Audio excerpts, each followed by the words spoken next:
Assalamualaikum warahmatullahi wabarakatuh. Alhamdulillah, pada kesempatan kali ini kami dari kelompok 10 kelas MBIE mata kuliah Manajemen Kesiswaan akan menjelaskan materi makalah kami yang berjudul Pengembangan Diri Peserta Didik Melalui Layanan Kegiatan Organisasi. Nah, dengan anggota yang pertama saya sendiri, Ria Ayu Kusmawardani, dan yang kedua ada Mbak Tiara Eka Ayu Anggraini. Pertama itu mengenai pengertian dari pengembangan diri peserta didik. Nah, pengembangan diri sendiri memiliki pengertian yaitu suatu kegiatan yang dilakukan untuk mencari, memperbarui kemampuan yang dimiliki oleh setiap orang melalui beberapa kegiatan.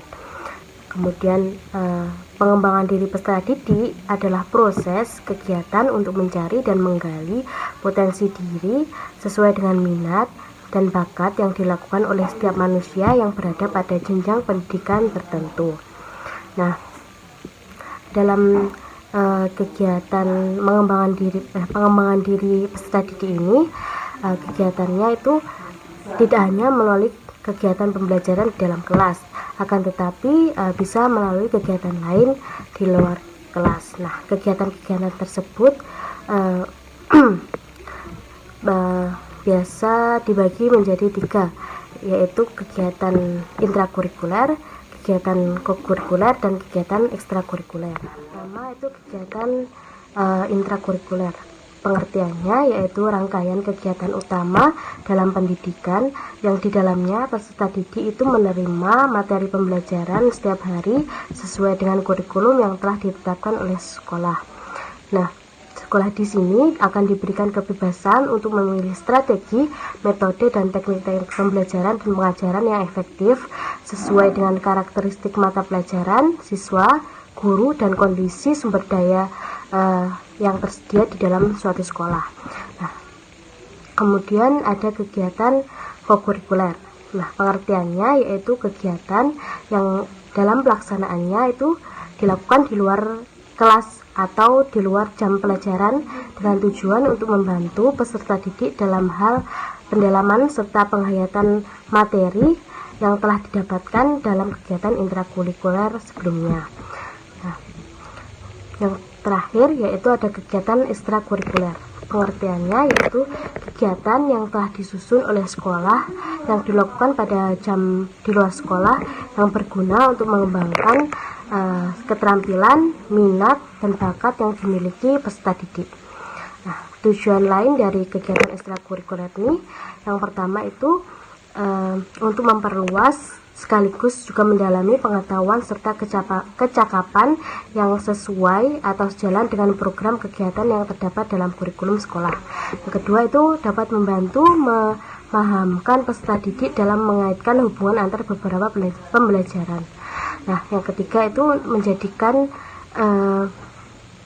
dekat antara pengetahuan yang telah didapatkan peserta didik dengan kebutuhan serta tuntutan masyarakat. Nah, selanjutnya itu sebagai membantu peserta didik dalam memahami minat dan bakatnya dan mengembangkan minat dan bakat yang dimiliki. Nah, itu penjelasan sedikit dari saya. Selanjutnya akan diteruskan oleh Mbak Tiara. Atas perhatiannya saya ucapkan terima kasih. Assalamualaikum warahmatullahi wabarakatuh. Selanjutnya yaitu jenis-jenis kegiatan organisasi ekstrakurikuler, kokurikuler, dan intrakurikuler. Nah, sekolah sebagai lembaga pendidikan, sebagai salah satu tempat peserta didik untuk belajar, harus dapat memberikan wadah atau tempat untuk peserta didik mengembangkan bakat dan minatnya. Nah, di sini pendidikan sebagai organisasi harus dapat mengembangkan sumber daya yang ada dari sumber daya manusia maupun sarana dan prasarana agar pelaksanaan program pendidikan atau kegiatan pembelajaran dapat berjalan secara efektif dan efisien. Untuk saat ini, pendidikan karakter sangat diperlukan oleh peserta didik karena melihat kondisi saat ini di mana generasi muda kita terancam dengan pergaulan bebas yang mana berdampak pada masa depan mereka. Mereka terjerumus kepada suatu kegiatan yang dapat merugikan mereka. Itu setiap sekolah memiliki program kegiatan di luar jam pelajaran sekolah. Hal tersebut dilakukan guna mengisi waktu luang peserta didik agar menjadi lebih bermanfaat dan memberikan wadah untuk peserta didik mengembangkan bakat dan minat mereka. Nah, kegiatan ini dikelompokkan menjadi 3 bagian, yaitu kegiatan ekstrakurikuler, kegiatan kokurikuler, dan kegiatan intrakurikuler. Yang selanjutnya yaitu kegiatan ekstrakurikuler merupakan kegiatan yang dilaksanakan di luar jam pelajaran sekolah. Nah, kegiatan ini bertujuan untuk memberikan pengetahuan, wawasan, keterampilan, dan menggali serta memberi wadah kepada peserta didik untuk mengembangkan minat dan bakat mereka. Nah, jenis-jenis dari kegiatan ekstrakurikuler ini yaitu seperti krida, yang di dalamnya ada seperti kepramukaan, paskibraka, LKS, UKS, dan lain sebagainya. Yang kedua yaitu karya ilmiah. Nah, di sini kegiatannya seperti karya ilmiah remaja, kegiatan penguasaan keilmuan, kemampuan akademik, dan lain sebagainya.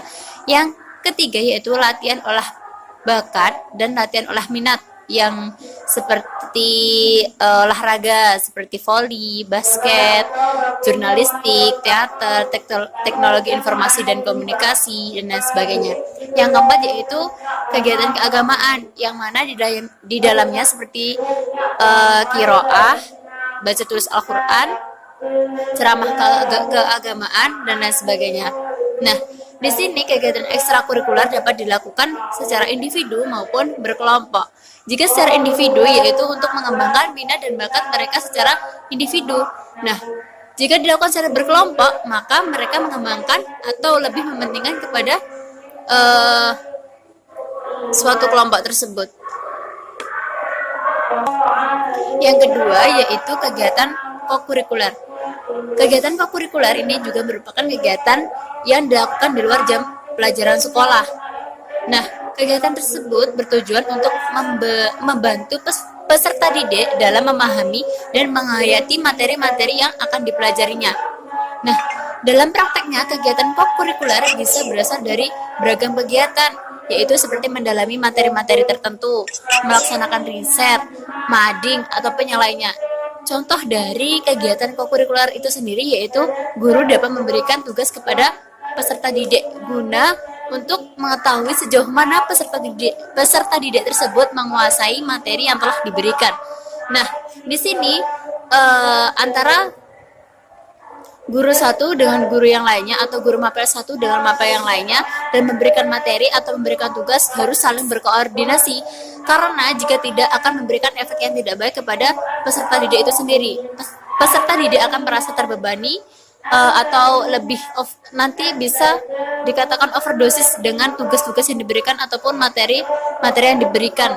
Mereka akan merasa keberatan dan mereka terbebani, merasa capek, lelah, dan mungkin mereka juga akan merasa malas atau tidak ada niatan lagi untuk mendalami atau melanjutkan materi yang telah dipelajarinya.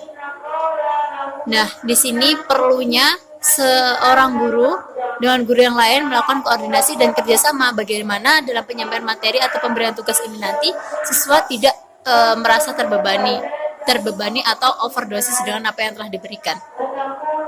Nah, yang ketiga yaitu kegiatan intrakurikuler. Nah, kegiatan intrakurikuler ini merupakan kegiatan pembelajaran setiap harinya di sekolah, yang mana kegiatan tersebut sesuai dengan kurikulum yang telah ditetapkan. Nah, kurikulum di sini, kurikulum yang telah dibuat ataupun ditetapkan yaitu sesuai dengan kebutuhan masyarakat, kebutuhan yang cukup. Sekian presentasi dari kelompok kami, ada kurang lebihnya mohon maaf. Wassalamualaikum warahmatullahi wabarakatuh.